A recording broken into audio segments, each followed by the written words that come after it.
Dans cette vidéo, je vais vous montrer rapidement ce que j'attends de vous pour ce devoir maison numéro 3 sur Scratch. Ce travail est à faire sur Scratch en ligne, que ce soit sur PC ou sur tablette. Il faudra bien penser à enregistrer son travail. Attention à ne pas faire de screenshot. Il faut bien joindre son programme lorsque vous répondrez sur le NT au devoir en pièce jointe. Vous pourrez même laisser un petit message explicatif si votre programme a un fonctionnement particulier ou si vous n'avez pas réussi à coder certaines améliorations, vous en avez fait d'autres. Voici ici les consignes.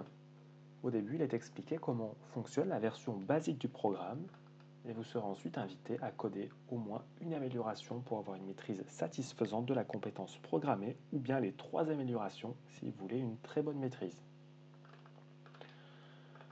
Alors, le programme, dans sa version basique, doit consister à interroger la personne sur ses tables de multiplication. Un genre de petit jeu, ici avec pour l'instant une seule question. Scratch choisit lui-même les nombres aléatoirement des tables de multiplication, donc il doit choisir 2 nombres aléatoires. Ici, par exemple, il a choisi 12 et 4. Il demande à la personne qui a lancé le programme combien font 12 fois 4. La réponse est bien sûr ici 48. D'ailleurs, on le voit puisque ici, il y a 3 variables qui ont été utilisées. Elles n'ont pas été masquées. Il faudra bien sûr les masquer pour ne pas donner la réponse à la personne. Lorsqu'on saisit la bonne réponse, Scratch doit féliciter la personne. Lorsqu'on se trompe, il doit simplement expliquer qu'on s'est trompé et donner aussi la bonne réponse.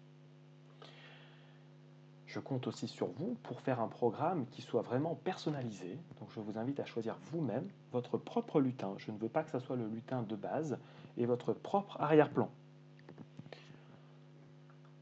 Vous pourrez aussi, si vous le souhaitez, modifier les messages de félicitations ou lorsqu'on échoue. Par contre, voilà, la contrainte, c'est au moins d'afficher la bonne réponse dans le message. Vous pourrez aussi, si vous le souhaitez, imaginer d'autres améliorations.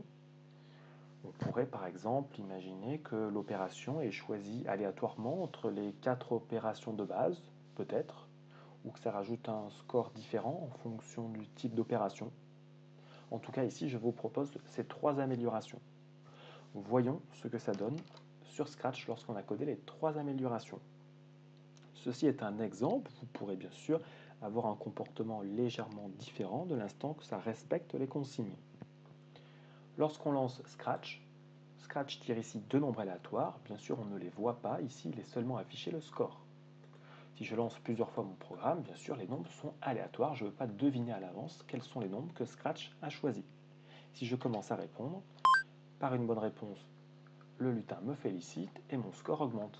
Si j'échoue, mon score n'augmente pas. On pourrait imaginer faire perdre des points si vous le souhaitez.